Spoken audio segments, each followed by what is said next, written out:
신약 성경 베드로전서 2장 1절에서 5절 말씀, 저와 여러분이 한 절씩 우리 교독하고 마지막 절은 같이 읽도록 하겠습니다. 베드로전서 2장 1절에서 5절입니다. 그러므로 모든 악독과 모든 기만과 외식과 시기와 모든 비방하는 말을 버리고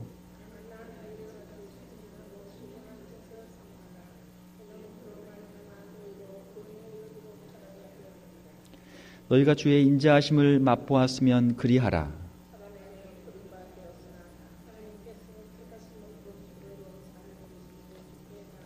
같이 읽겠습니다. 너희도 산돌같이 신령한 집으로 세워지고 예수 그리스도로 말미암아 하나님이 기쁘게 받으실 신령한 제사를 드릴 거룩한 제사장이 될지니라. 아멘. 우리 함께 읽으신 말씀 베드로전서 2장 1절에서 5절 말씀을 가지고 신령한 집이라는 제목으로 말씀을 전하도록 하겠습니다. 지금 우리가 계속해서 교회란 무엇인가라는 큰 주제를 가지고 성경에 나와 있는 여러 가지 비유, 교회에 대한 비유의 말씀들을 가지고 우리가 교회에 대해서 이해를 우리가 하고 있습니다. 전에 제가 설교할 때 교회는 마치 가정과 같은 곳이다.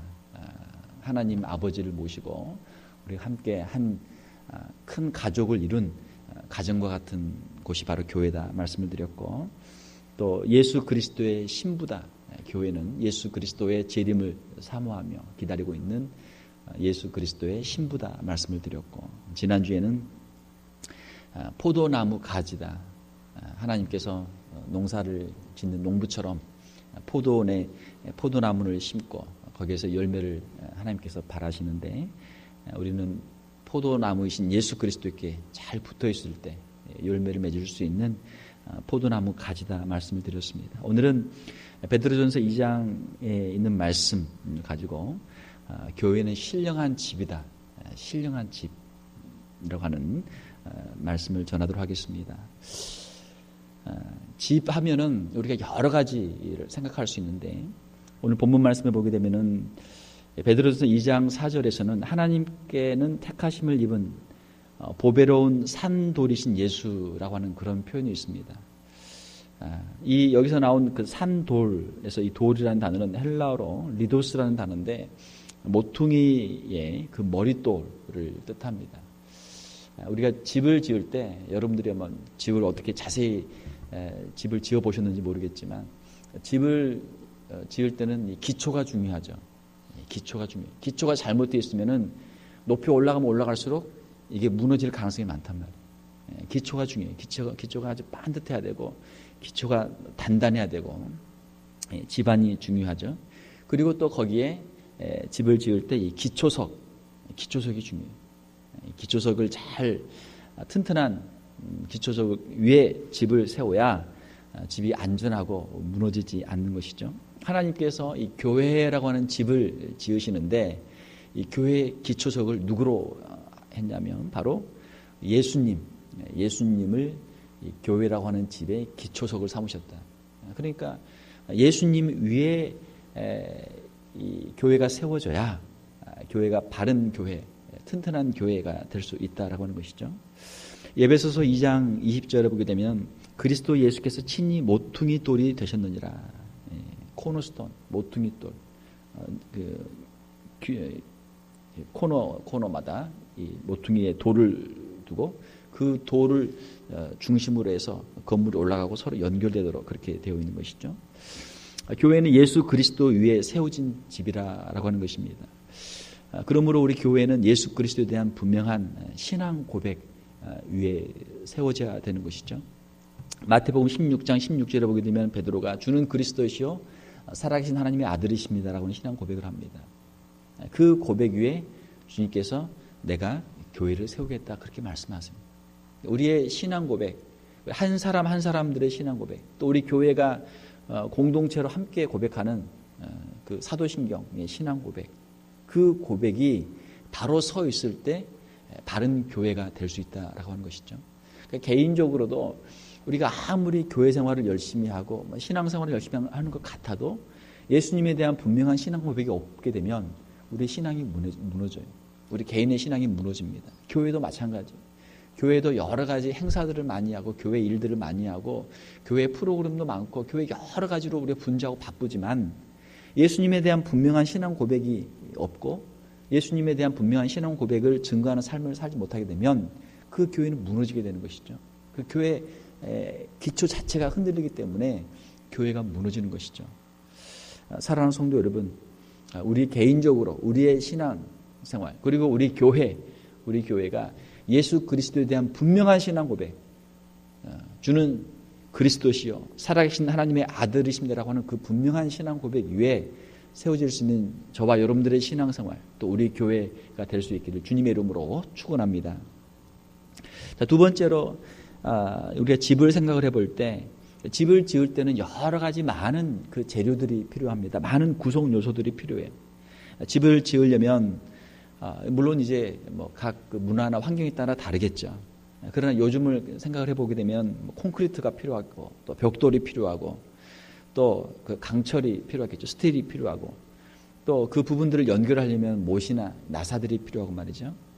또 이 나무, 미국은 이제 나무로 집을 많이 짓는데 목재가 필요하고 또 지붕을 덮으려면 지붕의 재료도 필요하고 밑에 카페트 재료도 필요하고 또 문을 달고 또 창을 내려면 유리도 필요하고 말이죠. 여러 가지 많은 재료들이 필요합니다.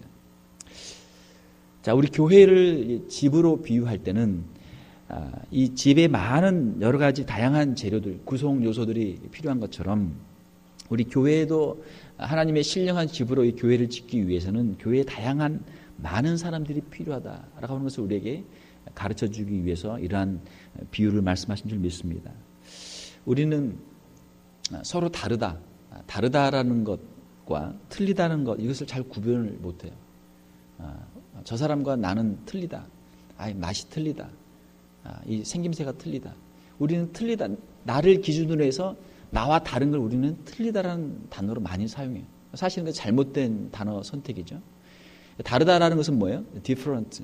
서로 다른 거예요. 마치 색이 다른 것처럼 노란색, 빨간색, 파란색 서로 색이 다른 것처럼 그냥 다른 거예요. 다른 거예요.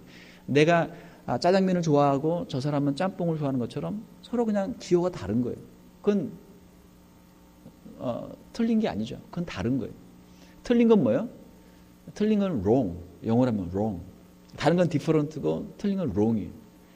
색깔이 다른 건 색깔이 틀린 게 아니란 말이에요. 음식 기호가 다른 건 서로 다른 것이지 음식 기호가 서로 다르다고 해서 나와 다르다고 해서 그 사람이 틀린 건 아니란 말이에요. 근데 우리는 일반적으로 나를 기준으로 해가지고 나와 뭔가 다르면 그걸 틀리다라고 우리는 너무 쉽게 이야기를 하는 것이죠. 다른 것은 틀린 것이 아닙니다. 다른 것은 나쁜 것이 아니에요.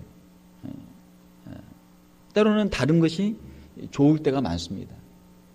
다양한 것이 좋은 거예요. 자, 집을 다시 한번 생각을 해보면 집을 짓는데 모든 집을 짓는 재료가 한 가지만 있다면 어떻게 해요? 만약에 우리가 돌로만 집을 지어야 된다. 그러면 얼마나 삭막합니까? 또 만약에 우리가 나무로만 집을 지어야 된다. 뭐 재료가 그것밖에 없으면 할 수 없겠죠. 그러나 그 벽돌로만 집을 짓는다랄지 나무로만 집을 짓는다랄지 아니면 뭐 유리로만 집을 짓는다랄지 그 집이 우리에게 쓸모가 있는 좋은 집이 될 수 없잖아요. 집에는 다양한 재료들이 필요해요. 다양한 재료들이. 교회도 마찬가지입니다. 교회에도 다양한 사람들이 필요해요.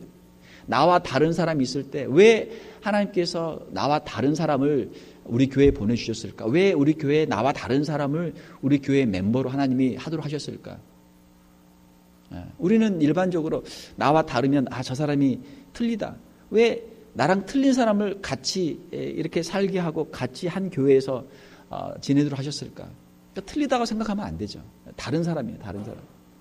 다른 사람을 하나님께서 보내주시고 다른 사람들로 함께 가정을 이루고 함께 살도록 하신 것, 교회를 이루도록 하신 것, 그것이 하나님의 뜻이고 하나님의 선하신 뜻인 줄 믿습니다. 이걸 우리가 인정을 해야 돼요. 지금은 우리가 남과 달라야 성공한다 그런 말을 많이 합니다. 개성시대. 사람들이 똑같으면은 사람이 성공하기 어려워요. 개성이 있어야 돼요. 어떤 사람들을 이렇게 뽑을 때도 직장에 취직을 시킬 때도 자기의 주특기가 있어야 되고 자기의 개성이 있어야 돼요. 많은 사람들이 회사에 지원하는데 만약 100명이면 100사람이 다 똑같다면 그 중에 한 사람만 선택하면 되잖아요. 똑같은 사람을 여러 명 쓸 필요 없단 말이에요. 다양한 재주가 있고 다양한 은사가 있는 사람들을 보면서 회사에서 필요한 대로 각자의 소질을 가지고 그 사람을 선택하죠. 사회에도 마찬가지예요. 사회는 더 크니까 사회에서 어떤 사람들을 필요하는가, 개성이 있는 사람들을 필요해요. 그러니까 우리가 자녀들을 키울 때도 자녀들의 개성을 우리가 잘 살려줄 필요가 있어요. 우리가 다양한 사람들을 보면서, 나와 다른 사람들을 보면서 그 사람들을 우리가 이해하고 또 그 사람들을 품어주고 그 사람들을 우리가 귀하게 여겨야 될 줄 믿습니다. 우리 가정에서도 마찬가지고 특별히 교회에서 나와 다른 사람들을 보면서 내가 할 수 없는 것을 저 사람이 할 수 있도록 하나님이 저 사람을 우리 교회에 보내주셨구나. 내가 할 수 없는 것을 저 사람이 하는구나 라고 우리가 그 사람들을 귀하게 여겨야 되는 것이죠. 그리고 그 다양한 사람들, 다양한 재료, 다양한 요소들이 서로 연결이 되어야 집이 될 수 있는 것입니다. 베드로전서 2장 5절에 보게 되면 너희도 산돌같이 신령한 집으로 세워진다. 건물의 모든 구성 요소들이 기초석을 중심으로 잘 연결되어 있을 때 그 건물이 유지가 되는 것처럼 교회도 성도들이 예수 그리스도를 중심으로 서로 연결되고 서로 연합할 때 아름답고 튼튼한 집이 되는 것이죠. 에베소서 2장 21절에 보게 되면 그의 안에서, 예수 그리스도 안에서 건물마다 서로 연결이 돼야 돼요. 아무리 좋은 재료지만 서로 연결되지 않고 서로 지탱하지 않고 서로 연합되지 않으면 이것은 쓸모없는, 무게중심을 버틸 수 없는 그러한 집이 되고 말겠죠. 건물의 모든 구성 요소들이 서로 잘 연결되어 있는 것처럼 교회는 성도들이 서로 연합하고 연결되어야 아름다운 집이 될 수 있다라고 하는 것입니다. 세 번째로 우리가 이 집에 비유해서 우리가 특별히 오늘 말씀에서 우리가 생각을 해야 될 것은 베드로전서 2장 2절을 보게 되면 우리 성도들에 대해서 말씀하시기를 갓난 아이들 같이 순전하고 신령한 젖을 사모하라. 아이들이 얼마나 젖을 열심히 먹어요. 우리가 흔히 이제 하는 표현, 젖 먹던 힘을 다한다. 아이들은 관심이 하나밖에 없거든요. 일단 엄마를 통해서 젖을 먹어야 돼요. 그래야 살죠. 이건 생존의 문제예요. 힘을 다해서 젖을 빨아요. 그러니까 그 아이들이 살죠. 갓난 아이들 같이 순전하고 신령한 젖을 사모하라. 이는 그로 말미암아 너희로 그 구원에 이르도록 자라게 하려 함이라. 구원에 이르도록 자란다. 성장한다. 우리의 신앙이 자라고 우리의 신앙이 인격이 성숙하는 것, 이걸 우리가 성화다 이렇게 이야기하죠. 성도들은 성화의 과정이 있습니다. 우리는 성화의 과정이 있습니다. 우리가 말씀을 열심히 읽고 말씀에 순종하고 말씀대로 살게 되면 우리의 신앙이 자라게 돼 있어요. 성화의 우리 과정이 있습니다. 성도는 개인적으로 성화의 과정이 있습니다. 그리고 우리가 주님 앞에 섰을 때, 우리의 인생의 모든 길을 다 마치고 주님 앞에 섰을 때 우리는 영화로운 몸으로 변화되게 되는 것이죠. 천국에서는 더 이상 슬픔도 없고 눈물도 없고 거기에는 아픔도 없고 거기에는 죄악도 없고 거기에는 주님과 함께 영원한 행복을 누리는 곳이 바로 천국입니다. 천국에서는 더 이상 우리가 죄를 짓지 않고 타락하지 않기 때문에 완전한 성화가 이루어져요. 그걸 우리가 이제 영화라고 합니다. 그러나 우리는 이 땅에서는 아직은 연약한 존재예요. 우리는 예수님을 믿기 때문에, 예수님을 구주로 영접했기 때문에 예수님의 그 십자가의 의를 힘입어서 우리는 거룩한 사람들이 되었습니다. 이걸 우리가 칭의라고 그래요. 그러나 예수님 때문에 우리는 거룩한 사람이 되었지만, 거룩한 사람이라고 우리가 인정을 받지만 우리 자신을 보면 우리는 아직 완전한 성화를 이루지 못했단 말이에요. 그러니까 우리가 서로가 서로를 보게 되면 어때요? 아직은 개인의 허물과 약점들이 많이 있어요. 서로를 바라보면 아직도 약점들이 많아요. 그러니까 오늘 본문 말씀에 서로와 서로의 허물을 덮어주고 서로가 서로를 세워주도록 그렇게 말씀을 하고 있는 것이죠. 개인적으로 우리 성도들이 성화의 과정이 있다면 우리 교회는 어떻습니까? 교회도 마찬가지예요. 교회도 아직 성화의 과정이 있어요. 교회도 성화의 과정이 있습니다. 교회도 완전한 집으로 세워지는 과정이 있어요. 에베소서 2장 21절 22절에 보게 되면 그의 안에서 건물마다 서로 연결하여 주 안에서 성전이 되어가고, 성전이 됐다는 게 아니고 성전이 되어가는 과정이 있다는 거예요. 너희도 성령 안에서 하나님이 거하실 초소가 되기 위하여 그리스도 예수 안에서 함께 지어져 가느니라. 그러니까 완성형이 아니고 지금 현재 진행형이에요. 현재 너희가 지금 하나님의 거하실 초소가 되기 위해서 완전한 교회로 너희가 지금 되어가고 있는 과정에 있다. 그렇게 말씀하시는 것이죠. 교회는 지금 예수님 안에서 성전이 되어가고 있습니다. 비커밍이에요. 비커밍. 지금 되어가고 있어요. 함께 지어져 가고 있습니다. 교회는 아직도 공사 중이에요. 아직 미완성이죠. 교회는 신앙 공동체의 성화에, 우리 성도는 개인적인 성화의 과정이지만 교회는 교회 전체적인 공동체의 성화의 과정이에요. 그래서 우리가 개인적으로 성도들의 허물을 덮어주고 그 성도가 신앙이 성장하도록 우리가 도와주고 세워주는 것처럼 교회를 볼 때도 연약한 교회, 아직 연약한 교회의 허물과 약점을 덮어주고 교회가 예수 그리스도 안에서 더 완전한 교회로 성장해 갈 수 있도록, 성화해 갈 수 있도록 교회를 우리가 함께 세워가야 하는 것이죠. 이 교회는 그러면 언제 성화가 됩니까? 언제 완전한 성화가 이루어집니까? 예수 그리스도의 재림으로 교회는 성화가 돼요. 영화롭게 돼요. 신령한 집이 완성이 됩니다. 요한계시록 21장 2절을 보게 되면 새 예루살렘 성이 내려오는데 신랑을 위해서 준비된 신부와 같다. 그런 표현이 있어요. 이 새 예루살렘이 완성된 교회, 종말에 있게 될 마지막 새 하늘과 새 땅에서 있게 될 교회의 모습이죠. 그러므로 우리가 지금 현재 이 땅에서 우리가 살고 있는 이 교회는 아직은 미완성의 교회고 우리가 천국에서 보게 될 교회, 새 예루살렘 교회가 완전한 교회. 여기에 차이가 있는 것이죠. 우리가 교회를 보면서 때로는 실망하고 낙심할 때가 있습니다. 왜? 완전하지 않거든요. 우리가 교회의 허물을 보거든요. 사랑하는 성도 여러분, 우리는 아직 미완성이고 우리는 성화의 과정이 있습니다. 우리가 개인적으로 성도들을 보면서 또 교회를 보면서 우리가 서로를 위해 기도하면서 아름다운 이 성화의 과정을 잘 이루어갈 수 있는 저와 여러분들이 될 수 있기를 주님의 이름으로 축원합니다. 자, 마지막으로 네 번째로 교회는 오늘 본문 말씀에 있는 것처럼 신령한 집입니다. 베드로전서 2장 5절에 보게 되면 너희도 산돌같이 신령한 집으로 세워지고 라고 하는 그런 표현이 있어요. 신령한 집, 한번 따라 세워봅시다. 신령한 집.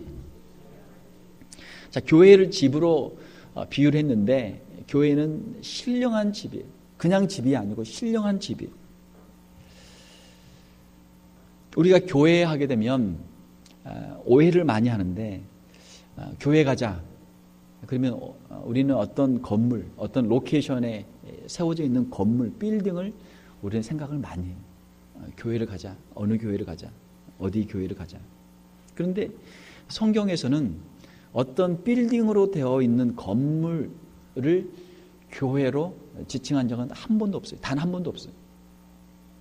성경에서 교회라고 했을 때는 항상 어느 지역에서 예수 그리스도를 믿고 신앙 고백을 하면서 함께 모여있는 성도들의 모임을 항상 교회라고 그랬어요.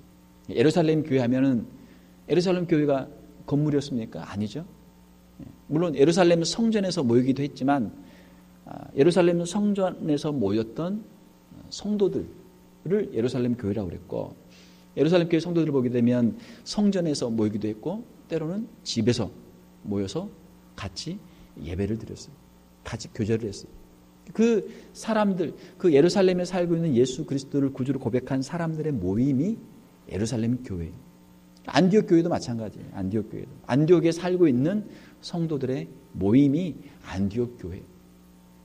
초대교회를 보게 되면 우리처럼 어떤 건물을 지어가지고 거기에 모여서 이것이 교회다 이렇게 한 것이 아니고 예배당, 교회당을 지어서 이것이 교회다 간판 붙인 게 아니고 같이 가정집에서 또는 회당에서 또는 성전에서 이렇게 모여서 같이 신앙의 교제를 나눌 때 그 신앙의 공동체가 교회였단 말이에요. 우리 교회에도 생각을 해보면 어떻습니까? 지금은 여기에 우리가 아주 좋은 건물을 가지고 있지만 처음에 우리 교회가 개척했을 때는 어때요? 아마 어느 가정집에서 모였겠죠. 우리 교회 역사를 보게 되면 어떤 최모 지금은 권사님인데 그분 댁에서 모여서 같이 기도하면서 교회를 시작했다. 역사에 그렇게 기록되어 있습니다. 그 집에서 모였는데 그 집이 우리 교회의 시작이란 말이에요. 그렇게 하다가 이제 미국 교회를 빌려서 미국 교회에서 예배를 드리고 또 예배 초소를 몇 번씩 옮기면서 우리가 자체 건물도 사고 렌트하다가 건물도 사고 해서 지금까지 오면서 우리 교회가 성장해 온 것이죠. 그러면은 우리가 어떤 교회라고 하는 이름을 가지고 있는 건물을 가지고 있으면 교회고 건물이라고 하는 이 교회라고 하는 건물이 없으면 교회가 아닙니까? 교회라고 하는 건물이 없어도 교회란 말이에요. 왜? 성도들이 모여서 같이 예배를 드리고 성도의 교제가 있으면 그것이 개척교회란 말이에요. 개척교회. 예수님께서는 신령한 집, 예수님께서는 교회를 세우셨죠. 예수님이 교회 파운더예요. 예수님이 교회 설립자예요. 예수님이 내가 이 반석 위에 교회를 세우리니 마태복음 16장에 주님 말씀하셨잖아요. 그 베드로의 신앙 고백 위에 예수님이 교회를 세우셨단 말이에요. 예수님이 세우신 교회는 어떤 교회입니까? 베드로의 신앙 고백이 있던 교회고 베드로뿐만이 아니고 제자들의 신앙 고백이 있는 교회예요. 그 신앙 고백 위에 예수님이 교회를 세우셨어요. 예수님의 어릴 때 그 직업을 보게 되면 예수님의 아버지 요셉이 목수였어요. 목수라고 이렇게 하는데 이제 그 이스라엘에 보게 되면 거기 나무가 별로 없거든요. 주로 이제 돌이 많습니다. 그러니까 어떤 분들은 이야기하기를 이제 목수보다는 아마 석수였을 가능성도 있다. 돌을 다듬어서 어떤 이제 건물을 짓거나 하는 사람. 물론 이제 목수일 수도 있겠죠. 예수님의 아버지 요셉이 목수였기 때문에 예수님도 그 밑에서 아마 일을 배웠을 거예요. 예수님께서 그래 내가 이 공생의 3년을 사는 동안 내 교회를 하나 멋있게 지어놓고 내가 가리라. 이 땅에 내가 가장 멋있는 교회를 하나 지어놓고 가리라. 예수님이 그렇게 결심했다면 예수님이 교회를 지었겠죠. 뭐 돌로 지었든 간에 나무로 지었든 간에 아름다운 교회를 하나 지어놓고 예수님이 가셨을 거 아니에요. 자, 그런데 예수님이 지은 건물 교회당이 없단 말이에요. 예배당이 없단 말이에요. 예수님이 지은 교회는 뭐예요? 예수님이 지은 교회는 베드로와 또 예수님의 제자들의 신앙 공동체, 예수님을 주로 고백하는 그 신앙 공동체, 이것이 예수님이 세운 교회예요. 예수님이 세운 교회는 어떤 외형적인 건물이 아니었습니다. 예수님이 세우신 것은 신앙 고백 위에 서 있는 신앙 공동체. 그리고 마태복음 28장에 있는 것처럼 예수님의 제자들에게 사명을 주셔서 너희는 가서 모든 민족으로 제자를 삼아 아버지와 아들과 성령의 이름으로 세례를 주고 내가 너에게 분부 모든 것을 가르쳐 지키게 하라. 예수님께서 지상 사명을 주시면서 복음 전파, 제자 양육의 사명을 주셨어요. 그러니까 예수님이 세우신 교회는 신앙 공동체이고 또 사명 공동체, 이것이 교회예요. 제자들은 여러 지역에 가서 예배당 교회 건물을 세운 것이 아니고, 물론 나중에는 이제 필요에 따라 이것들이 세워졌겠지만 가서 한 건 뭐예요? 전도하는 거예요. 전도하고 그 다음에 예수님의 말씀을 가르쳐서 제자를 삼는 거예요. 그렇게 해서 교회 개척이 되고 교회가 온 세계 이렇게 전파가 된 것이죠. 이것이 주님이 세우신 교회란 말이에요. 자, 사도행전을 보게 되면 성령께서 임하셔서 오순절에 성령께서 임하신 예루살렘 교회가 있습니다. 성령의 충만함을 받아서 성령 충만했던 예루살렘 교회. 자, 그러면 성령께서 세우신 예루살렘 교회의 모습은 어떻습니까? 성령이 충만히 임해서 거기 있어서 함께 기도했던 사람들이 각자 다 성령의 충만함을 받고 하나님을 찬양하면서 또 하나님 주신 그 은사를 가지고 거기 다양한 지역에서 15개가 넘는 지역에서 온 디아스포라 유대인들, 예루살렘 순례객들에게 그들의 언어로, 그들의 난곳 언어로 복음을 전했습니다. 하나님의 큰 일을 전했습니다. 예수 그리스도의 십자가와 예수 그리스도의 부활의 복음을 전했습니다. 자, 성령께서 임하신 예루살렘 교회, 성령께서 하신 일은 뭐예요? 예루살렘 교회의 그 성도들이 복음을 전하도록 일단 성령 충만했고 성령 충만한 공동체였고 그 다음에 복음을 전도하는 공동체였고 그 다음에 서로 가진 것을 내어놓고 서로 뜨겁게 사랑하는 공동체. 자기의 가진 것을 내어놓고 어려운 성도들을 돕고 어려운 이웃들을 돕고 함께 음식을 먹고 함께 서로 사랑하는 그러한 공동체를 성령께서 만드셨어요. 그것이 교회예요. 그것이 성령께서 세우신 교회예요. 성령 충만한 교회. 복음을 이방에서 온 사람들에게 그들의 언어로 전하는 교회. 그리고 뜨겁게 사랑하는 서로가 서로를 가난한 사람들 돌아보며 뜨겁게 사랑하는 교회. 이것을 성령께서 세우신 교회. 이것이 성령께서 세우신 교회. 오순절에 임하신 성령께서 세우신 교회는 성령 충만한 성령 공동체였고 사랑의 공동체였고 이것은 어떤 외형적인 건물이 아니었어요. 성령께서 임하셔서 무슨 마술처럼 짠 해가지고 무슨 건물을 디즈니랜드에 있는 무슨 건물처럼 그런 궁전을 딱 지어놓고 야 내가 이 건물을 너에게 주겠다.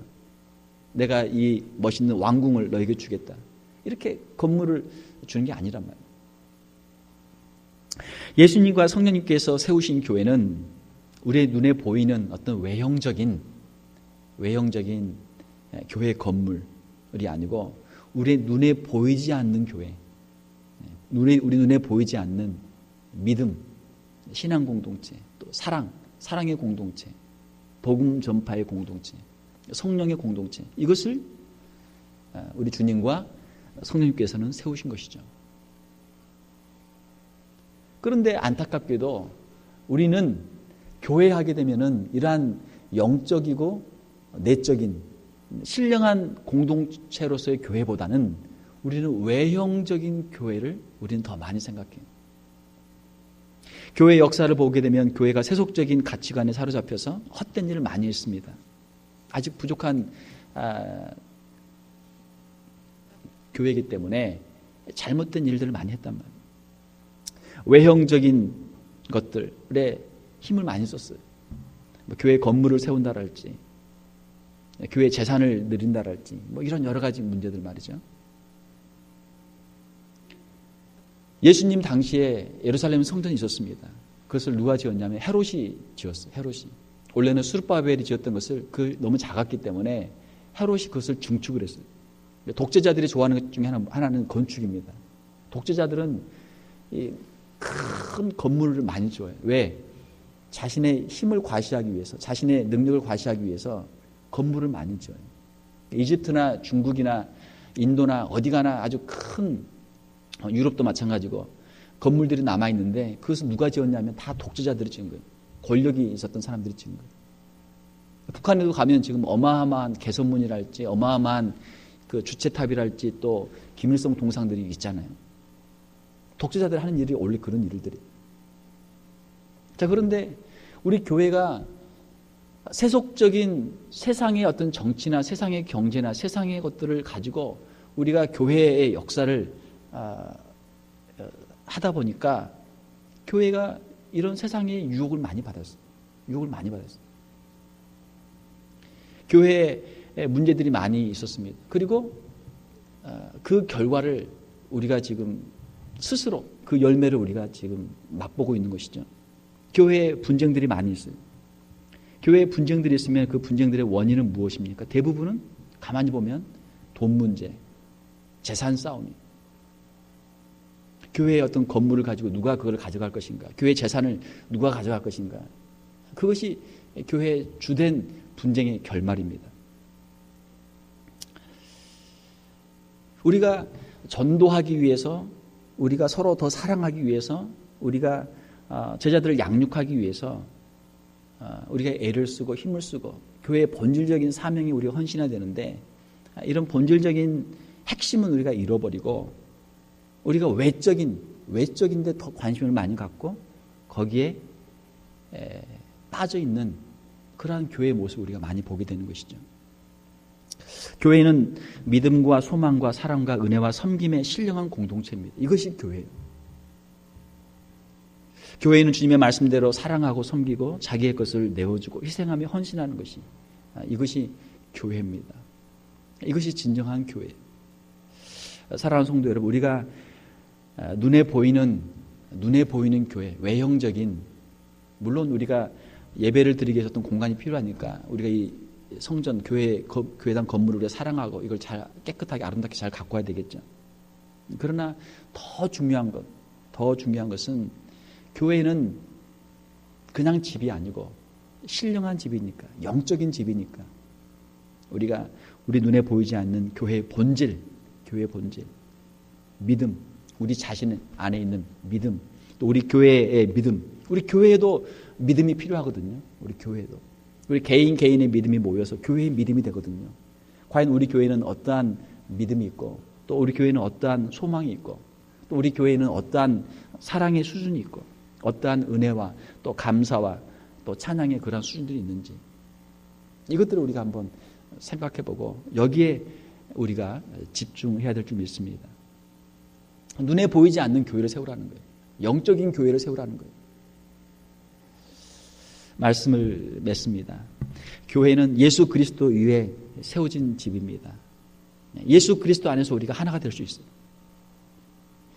두 번째로, 교회는 다양한 사람들이 함께 모이는 곳이고 주님이 그 다양한 사람들을 다양하게 사용하십니다.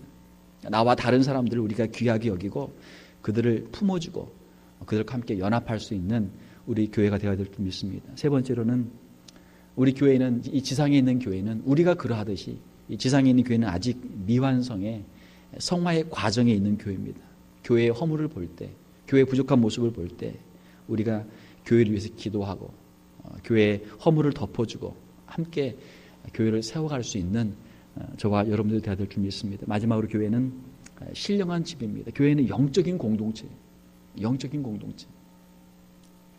우리 교회의 영성을 우리가 다시 회복해야 될 줄 믿습니다. 교회는 영적인 모임이에요.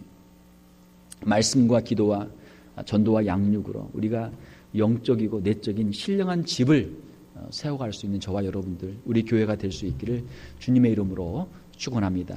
함께 기도하겠습니다. 하나님 아버지, 이 시간